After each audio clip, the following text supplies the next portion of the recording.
Tiny TV. All right, good morning. Welcome to the Sunday edition of The Late Show. And we do have our demographic in the house who actually is living up to the name, The Late Show, because they stayed up all night long. Yeah, I believe the quote was, well, we've been up this long, what's 30 more minutes? Which I think is sort of DragonCon motto. What's 30 more minutes? 3 hours later. But I feel like we should give a shout out to them. This is our segment production team that's been up all night editing video that you will see on the show this morning. Yeah, so that's primarily the work of Mauricio and Mel on our videography staff for doing all the editing, especially the kids section that Mel put together, which we will be showing shortly. Yes, but first, this is why we have segments for our, we're semi-live. Semi-live. Mostly live. Is she live? Partially dead. Yes, the Especially walking segments. Walking So anyway, segments. that's going to give you a chance. If you actually came to the show on the idea that I want to come to a thing at 9 o'clock and so I went to bed early, you might have missed some things yesterday. Or if you're doing the I slept in the afternoon so I could stay up and party, you also missed some things. Going And to we're gonna bed cover two early of at those. con means, like staying up till 1, right? 1 is early. Ish. I went to Yeah. bed early at 1 last night. Yeah, that sounds about right. So what we're going to do first is talk a little bit about our wondrous Daily Dragon. Today's color, I don't. Science Blue. Is this cyan, maybe? Cyan's blue? Close Yes, enough. it's early for the puns. So that is available from the wondrous website, dailydragon.dragoncon.org. That is part of our great giant web network. Okay, small amount of websites and Twitters related to the DragonCon. Although I have heard that hashtags for DragonCon and DragonCon 2015 are trending fairly well in the Twitters. Excellent. If I had good cell coverage anywhere, I could probably confirm that. You're eating all my bandwidth. All right, so shall we begin with the reading of some important schedule changes? Yes, because, hey, cool news, John Barrowman has been added to Arrow, 2 sides to every coin. That is this morning at 11:30 a.m. in the Atrium Ballroom in the Marriott. Oh, that sounds good. There can't be any downside to that. But because we have to conserve our Barrowmans here at DragonCon, he will not be on Doctor Who Companions tonight at 7 p.m. in the Atrium Ballroom. Aw. It's a Barrowman swap. Look, Allie, you had your picture taken with Barrowman. Yes. There must be a story behind that. And Stephen Amell and Matt Nable, who plays Ra's al Ghul on Arrow. I like how Oh several people are my. chuckling excitedly in the audience. Yes, that was awesome. Me and my girlfriend got our picture taken with them, our lovely Arrow club sandwich, as it were.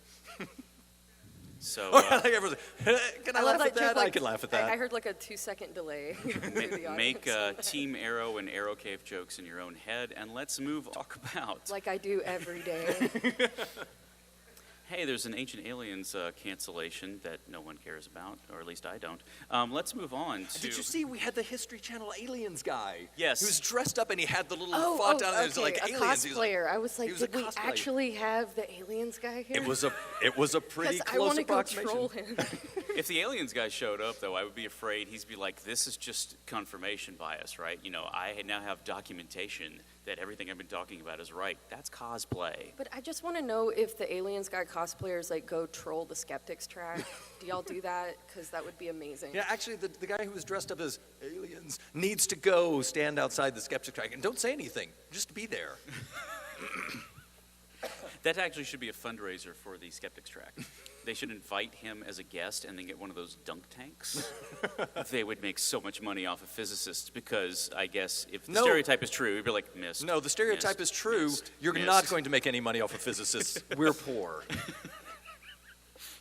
Let's move on. So cancellation that is not in the Daily Dragon, but I just heard about this morning is that Kelly Sue DeConnick and Matt Fraction had to leave the convention early due to a family emergency. So sadly, Matt Fraction will not be on our show this morning. Aw, which I'm very sad. I was really hoping to meet and talk to him. Yes, we have only a fraction of a fraction now. It's fractional. Yes, you can glare at me. That's allowed. Gonna give you the look. Speaking of things I got- going on, I got the speaking of- side eye. Speaking of things going on at our show, who made it out to the aquarium last night? You too. Thank you. There's some like very tired clapping. Fish. Oh, we got a wave in the back. Someone else Yeah. went. So We're up to 3. 3. 4. Well, it turns Do out I hear that 5? I think those people had too much fun last night because that place was full. I went over there for the first big stage production of our cosplay contest, which is now called The Chosen. I'm still trying to get that pronunciation. It's got the right. O-hat, right?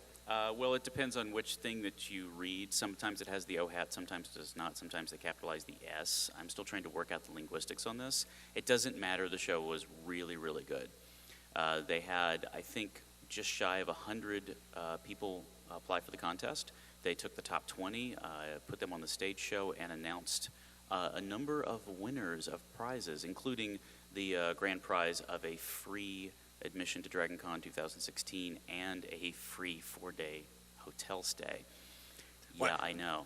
Nobody was killed after that? I would have just gone I need to with work on a costume for next I would have year. just gone with, I can get into Passkey as a prize, and that would have been amazing. I heard some clapping over here. Someone's like, yeah, Passkey, yeah, Passkey stick fans it in to the it. house. Yeah. Woo! All right, so what we're going to do is we sent our segment production team over there last night with Holly, and she got a chance to walk around, get some beautiful B-roll, some pictures of fish, and most importantly, interviews with the winners of the contest. So let us roll that great footage.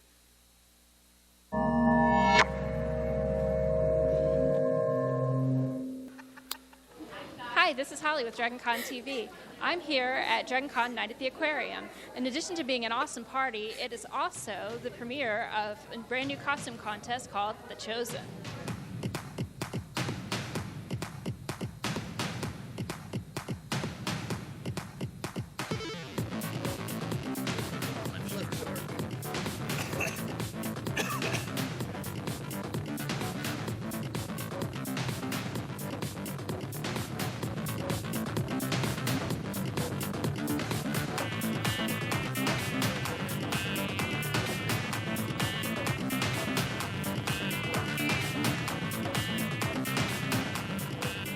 I'm here with Queen Amidala. Can you tell me a little bit about your costume? They tell me that it's screen accurate. Yeah, I did a lot of research on photos of the costume, exhibit photos, things like that beforehand.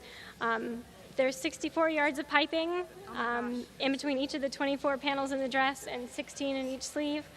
I vacuum formed each of the 6 egg shapes that are on the edge, and they're all lit with 3 LEDs. And I hand embroidered all the gold detail on the 2 front pieces. You mean hand embroidered with a machine, or like literally like you sat down with a By hoop? hand, yeah. Oh my goodness gracious, I did not realize. Oh wow, that's stunning. Nice callus on my thumb as a souvenir, so. I'm here with RJ Foster, who's been cosplaying since he was 6, and he is Captain Nemo tonight.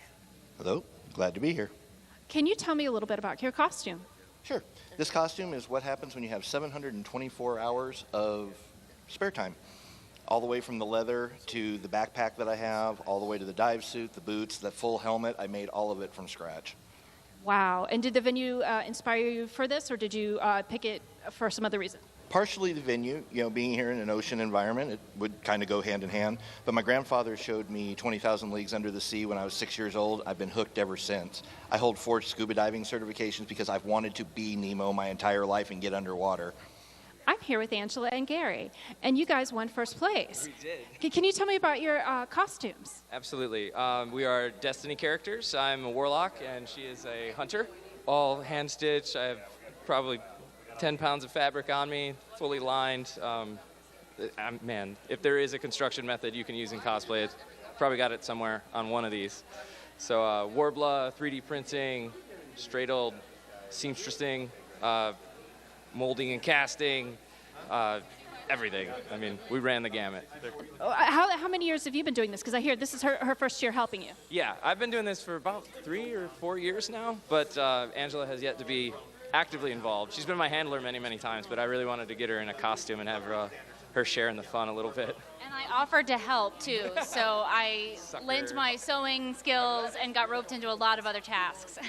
So one of the most interesting things about this for me was that you got an unusual prize. Next year you guys are going to be judges, and you get hotel rooms. Well, this is wonderful. Well, how do you guys feel about being mentors for folks who are coming up? Because that's the way Yaya described it. Now you guys, as the judges, are going to be helping people with their cosplaying. I mean, I love it. It's paying it forward, really. Anything I've learned, it's because of the community and what they provide. So being able to help people come up is exactly what it's about. I mean, I love everybody that I meet at these cons, and then they're friends afterwards. So excited to make more. Well, thank you, Angela and Gary, for talking to me. It's been a pleasure. And this is Holly signing off with DragonConTV.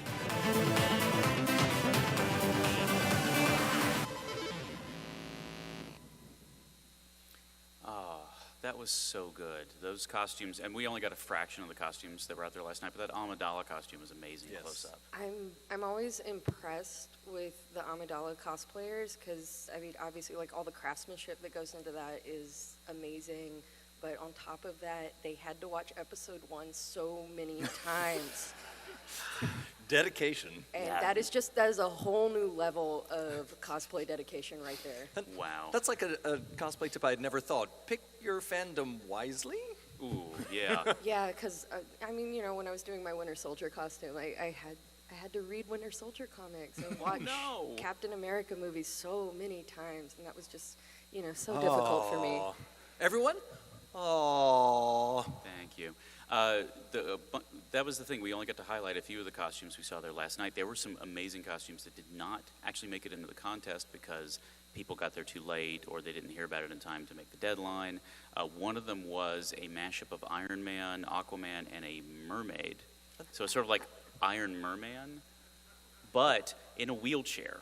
And the detail on this thing is just top notch. And they had the flip down mask, and he's got the sort of detail on the front that sort of has that like sort of Kraken face to it instead of the straight up Tony Stark Iron Man face. And the armor scales go all the way down to the tail. Do we have pictures of that? I have so many pictures of that. The costume is cannot wait really to see good. those pictures. There was a Furiosa entry that was an actual amputee.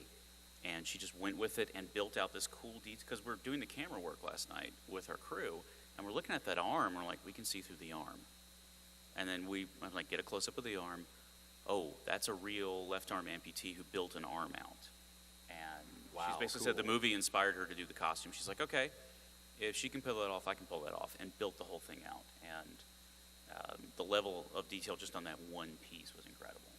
Yes. Awesome. I also have appreciation for the costumes that are references. I'm not going to lie, I was kind of excited to see Left Shark show up in the filming. Everybody loves Left Shark dancing. I had to stand in line to get pictures of Left Shark. Because everyone's like, I'm next, selfie, I'm next, picture, I'm next. I was like, oh, God, it's going to take 5 minutes to get a picture of the shark. But shark was worth it. It was totally good. Because I've got the shark, in my personal photos, I have the shark kind of at a Batman angle with the cafe aquarium over his shoulder. So it looks like he's like, I'm about to go to dinner.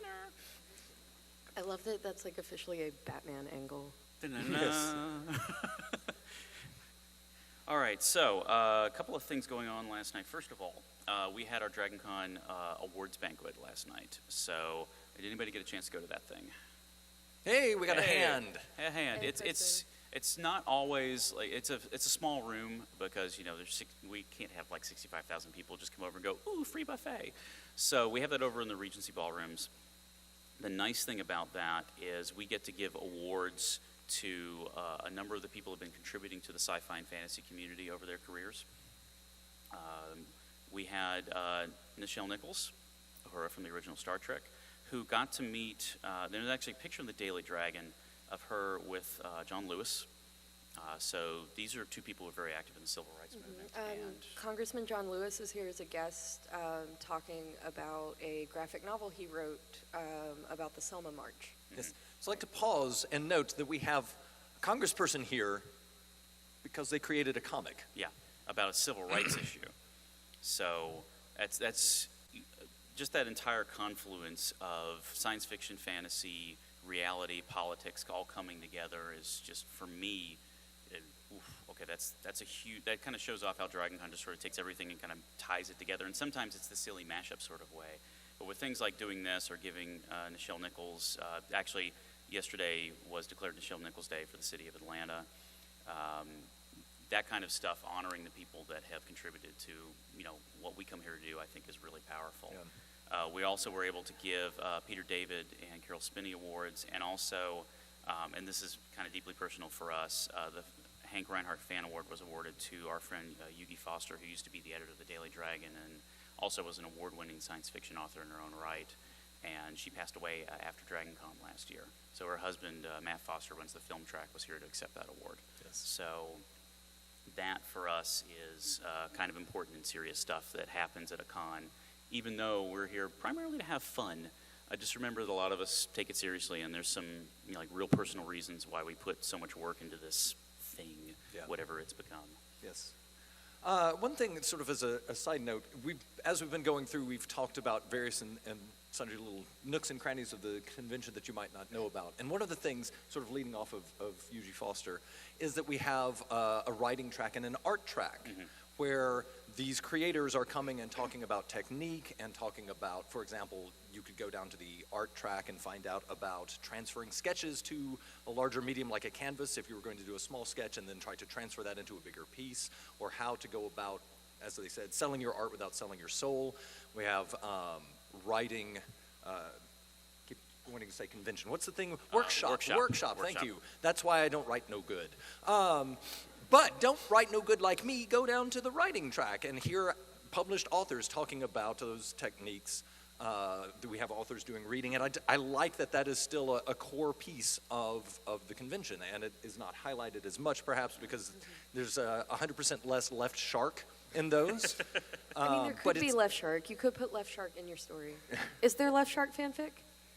Why did you ask? I'm guessing the answer is I mean, yes I now. had to get our fanfic quota in for this episode. right. Rule 34, where are you? Okay. No, it's too Right, early for that. left shark, right shark, comfort fic is what I'm hearing.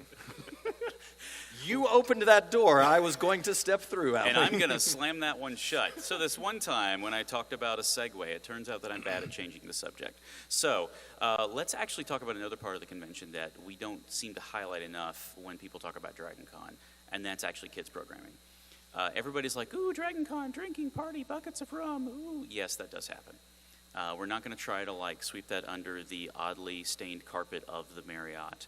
Hey, you could now use the aquarium carpet. That's a new carpet we have Is not that yet why? featured. Is that why the Skybridge floor was sticky? Well, no, this morning? I was walking through the Marriott this morning, and I'm looking down at the barcode pattern on the atrium level, and somebody should go up to one of the balconies and see if they can scan that in their QR code reader, and let me know if that goes to anything interesting. Frightening. Or frightening. But, so I'm walking up the escalator, turning the corner to go into the tunnel between the Marriott and the Hyatt, and there's this big stain on the carpet. And my first thought was, this is how we get ants.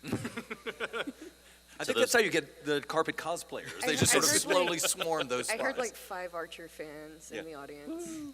Lana! There All right. are Archer fans. So, going straight from Archer back to the kids thing. I'm really good at the segue thing, trust me. So, yes, we all acknowledge that the whole adult thing happens at DragonCon, but we have an awesome set of kids programming. There's a whole kaleidoscope track going on, and one of the things they did was bring down a group of saber fight coordinators from New York and put on a panel for the kids. And so we went out with our own Darth Mel and took the dark side over to the kids track, and let's see how that turned out.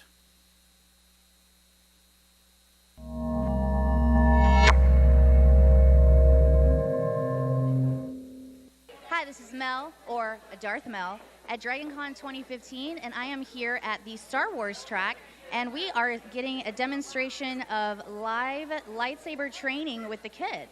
So tell me a little bit about what's going on today. Well, we have the New York Jedi who came down from New York. They were actually at the big Toys R Us event for Force Friday on Thursday, but they came down just for Saber School and to do their show. They debuted a new show for us, and then they are training our little Jedi, or Sith, some of them, it would seem, on how to do some basic stage fighting moves. So Excellent. It looks fantastic. I totally want to get in on this action. It looks amazing. So tell me, how do you guys make yourselves more public to the people that want to come to DragonCon or new attendees? How do you get more interest from them? Well, I think it's one of those things where if you build it, they will come. I mean, really. With the app this year and being able to search kid-friendly, I think that's helped immensely. So. Great job today.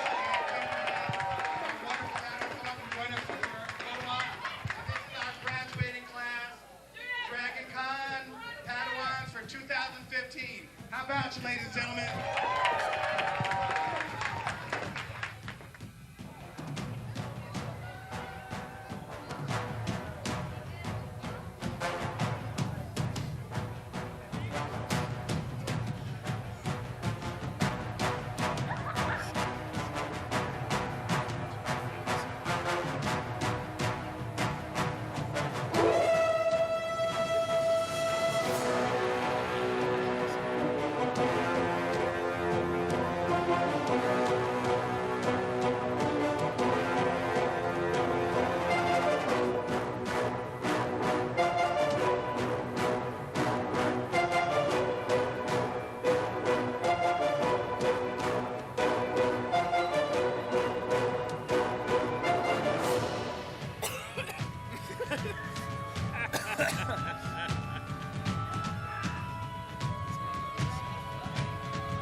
it is Darth Mel post-battle. My goodness, those kids were a handful. They can really fight like Jedi. Woo, that was a workout.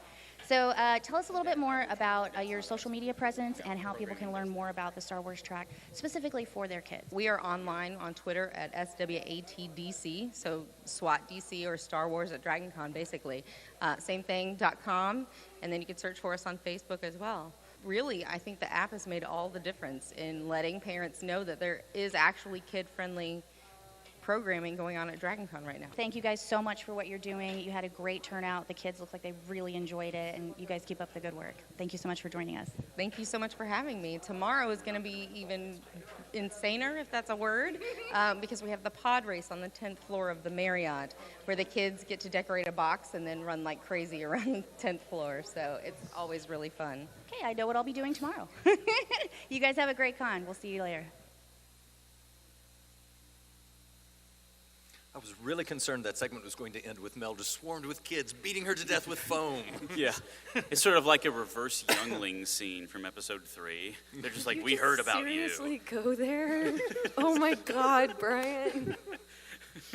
Episode 3.5. And moving right along. Moving right along. Ali, save us. Anyway, segment production team, if you tune into DragonConTV on the hotel TV networks, those segments, along with many others, are being constantly put into the rotation. Also, the guest interviews that Crispy did on Friday with guests such as John Noble are being added to that rotation. So in between the normal nonsense we do, you'll find a different sort of nonsense. We also had a segment of the first and possibly only running of the Buffets on Thursday night. We won't have time to air that today, but it will be going up on the channel. And all these things are going to be going up on the DragonConTV YouTube channel afterwards. The running of the Buffets is one of those things I really love about DragonCon because people saw like a 2-second blip in Jurassic World and were like, we need to cosplay that and we need to get a group together to, do this fun and silly thing. And I love that just random things like that happen at DragonCon. Taking the corners of the media that we consume and saying, whoop, that's what we want to concentrate on. We're going to That's really kind of cool. stretch that. Yeah, so we'll have lots of that stuff coming up before, during, and after DragonCon. We'll continually to fill up your internet with all of those things. A couple of things before we go. I think it's time for our tips and tricks, updating you on the things that you should be aware of and doing to make your DragonCon experience a better experience. Don't get con crud. Apparently, Allie is rooming with patient 0. Well, yes, So Allie I is am now patient 1. now. Is, stay about this far away from me. And I apologize if my voice cracks. That's okay. You can just say that your Batman cosplay isn't quite finished yet. Working on the Batman voice. Maybe it's your Arrow voice. It's like, you have failed this roommate. Mediocre. So Brian, I took your tip and hydrated before I caffeinated, and now I have to pee, so if you'll... Not here, Steven. That was almost a physical comedy gag rather than a prop. The part where I like fall down and then injure myself and then the EMTs come and carry me away, that's very DragonCon as well. Yes, that would be. Please walk carefully. The con is crowded. It was crowded yesterday. It will be crowded today. And be mindful of the people around you. There are people behind you and beside you. Mm-hmm. Sudden stops become sudden pileups. Do not be like 285 around Atlanta. If people tell you the elevator is full, don't try to cram into the elevator. Don't shove people. So, yeah. That's not a good thing. We do not have the folks like in Japan who are slowly pushing everybody onto the elevator. But in the Japanese train, nobody wears, and this is surprising, not that many people in Japan wear fairy wings all the time. There are a lot of cosplayers in Tokyo, but not to the level that we would see here in an elevator. Yeah. So when you think, I can fit one more on there, it's probably the reason that it doesn't look as full is because somebody has this costume and there's something behind it that you really can't shove up against the glass. What I really don't want to see is like one of those elevators in the Hyatt, but it's just like people pressed up against the glass. It's just like a mash of robin masks and fairy wings, just sort of like stuffed all the way up to the 28th floor. I saw someone who was cosplaying as a dragonfly, and she had wire wings 2 meters to either side of her. I'm like, how do you get anywhere? Flying? Yeah, obvious choice. I've seen some people that they have wings that are bendable, and they reach up and they grab them and wrap them around themselves to go down escalators and to get into elevators, and it's like, that's a really neat piece of construction. It's also the coolest thing because you'll just be at the end of the elevator or the escalator and you're like, I want to see how this plays out, because it's just like cocoon comes down and all of a sudden butterfly. and then if you're standing behind them, you get to test your reflexes. Here guys, these wings actually work. Why didn't they tell us that? Well done. I never heard you do that impression. That was excellent. Can't believe she stole my stanza. Now do the rest of the show like that. No. Did we mention there's a Venture Brothers meetup? That's tonight, 6 p.m. at the Pulse Bar. I don't know why I thought of that all of a sudden. Can't imagine. My tip, and we're getting into that part of the con for everyone, including the volunteers, especially the volunteers, where that 6-2-1 rule, the 6 hours of sleep, 2 meals a day, 1 shower a day, we're going down to like some sort of like English to metric conversion, and we're losing, place. So it's like, 6 is like 5, and 5 is close to 4.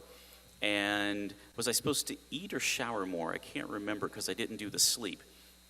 Yes, So one of my volunteers, actually several of my volunteers have taken to saying, so have you eaten recently? And if I go, then food is shoved into my face. That's a pretty good test. Test your friends. So the sleep thing is the elevator. I know the elevator situation is kind of a thing. Maybe going back to your room and taking a nap isn't a bad idea. And we get into the point where we encourage some of our volunteers to do that if they stayed up late, looking at the Darth, just to make sure that they're Go taken to care bed. of. If you don't think that your friends or volunteers are eating, don't say, have you eaten? Ask them, what is the last thing they have eaten? If they can't answer that question, shove food into the place where words come from. Or if they say coffee. Yes. As I discovered yesterday, coffee is not breakfast. Yeah. Or at least it's only a part of this complete breakfast. Yes, it's But adjacent to a complete breakfast. Basically, if I'm giving a tip on this show, it's because I did not follow it. Life lessons. Yay. Yeah. Learn from my example. Good judgment comes from experience. Experience comes from bad judgment. I think that's pretty much the DragonCon motto, I have to be honest. And on that note, I think we're going to wrap it up for Stephen and Allie. My name is Brian. We're coming back tomorrow. In what shape, we have no idea, but hopefully we'll have eaten twice, showered once, and had 6 hours of sleep, so we can bring you 6? 5. several hours of sleep. 4, 3, 2, 1. That's the countdown I'm getting from my producer to end the show. Thanks a lot. Tune in tomorrow, and have a great con.